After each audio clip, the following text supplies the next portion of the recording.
म बालेन्द्र शाह नेपालको सार्वभौम सत्ता र राजकीय सत्ता नेपालको सार्वभौम सत्ता र राजकीय सत्ता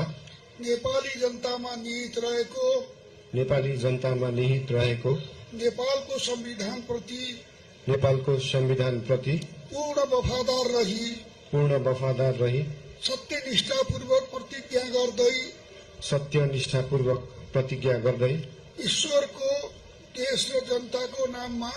ईश्वर देश र जनताको नाममा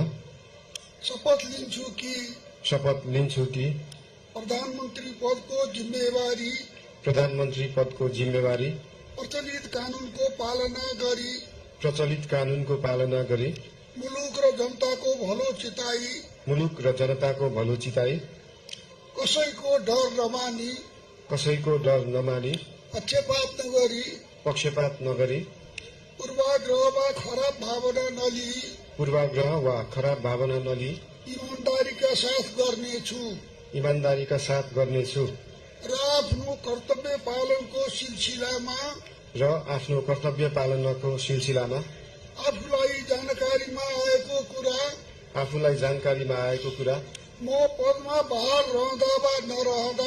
म पदमा बहाल रहँदा वा नरहँदा जुनसुकै अवस्थामा पनि प्रचलित कानूनको पालना गर्दा बाहेक अरू अवस्थामा